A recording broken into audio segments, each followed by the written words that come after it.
Hello and welcome to BQ Conversations. Today joining us is Shashank Srivastava, the Director of Maruti Suzuki.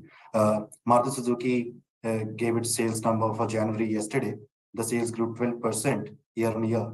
So I just wanted to first welcome you, sir. Welcome to BQ Prime. Thank you. I wanted to start with so company's sales grew 12% year on year. So what would you say are the biggest levers that led to this growth? Yeah, first of all, I think the demand has been pretty stable. We did see, despite the price hikes that we took in the month of January, we saw the booking and the inquiry levels healthy 16-18% growth. And this is coming after the first 9 months also seeing very good sale numbers. So I think the market is quite strong at the moment. And that has led to this growth. Also remember that we have, when we started, these are wholesale numbers. When we started the month we started with very low stocks, thanks to a very great December that we had. We had almost nil stock in the factory at the beginning of January and very low stock in the dealership. And it took some time, it took some while for the retails to pick up because the pipeline of inventory had to be filled up once the resumption of production happened at the beginning of January. And that is why you see the retail numbers are a little lower in absolute terms. So if I give you some figures on the industry, while you just gave the numbers for Maruti Suzuki, the industry total numbers wholesale were about 346,000 compared with the 295,000 of last year. And but the retails was 272,000. In other words, it was less by almost like 75,000 numbers compared with the wholesale. And the retail were lesser because, as I said, it took some time for stocks to reach the factory, to reach the dealerships. And that is the story for the industry. Industry stock at the beginning of the network stock at the beginning of the month was 110,000, and it has now come to the first of February become 184,000. So there are two different things. Like one is the retail is a little lower compared with the wholesale for the reasons that I just mentioned. Sure. You talked about inventory. So the industry is going through a transition also to the BS6 phase 2 norms. Do you think that is also having any impact on the inventories and production or sales in any form? No, not yet, because a lot of manufacturers, including Maruti Suzuki, we have already converted the specs to the new norms. There are some vehicles, and I think it depends on manufacturer to manufacturer what stock levels they have or what is their schedule for changing over the specs to meet the norms of RD. And the OBD norms, which will come into force from 1st April. So really it varies from manufacturer to manufacturer. But for Maruti Suzuki, that was not really the issue. For us, the issue was extremely low stock at the beginning of the month, and also we lost a lot of production in some of our models because of the semiconductor issue.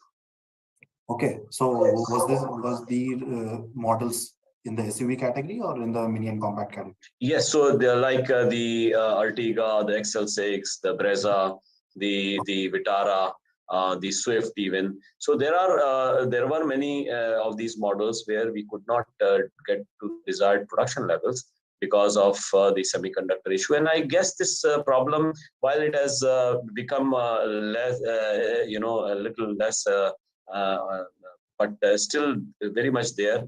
I guess it would be in this quarter and will continue going forward as well for some more quarters. Okay, so as I see in the data, so this situation with semiconductor seems to be very dynamic because last year towards the end, and not including December, it was eased quite a bit. But right now we are seeing that it has returned or increased a little bit compared to the previous quarters. So is that the case, and are you expecting it to continue for the next quarter also? Actually, is not really a deterioration, but it has become steady at 94-95% of production levels. So it used to be, remember when it at its nadir, it was 40% in August 2021. And subsequently, it has got better. By the time it was December of 21, it was roughly at about 88, 90% levels. And subsequently, however, it has when it became about 95% levels in April 22, it has remained in that level of 95, 90. So while it is stabilized at a high level, you still see the problem, and that's reflected in the reduced production in some of our models, and therefore a large waiting list and a large number of bookings which are pending.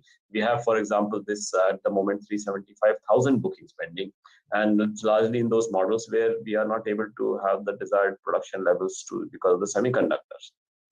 Okay. I wanted to talk about retail sales as well. Some brokerages said that Maruti Suzuki has gained market share. Is it the case with you? Have you noticed something like that?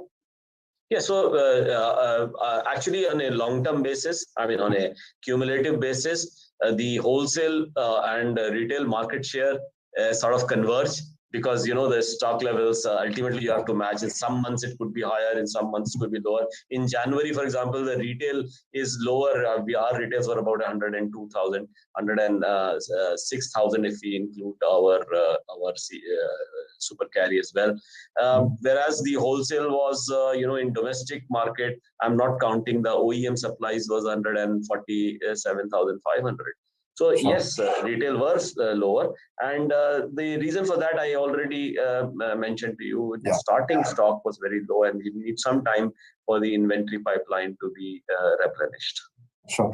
The company's parent, Suzuki Motor, has unveiled the growth strategy for the company, and it has forecast that 15% of India's sales will come from EVs by the end of 2030.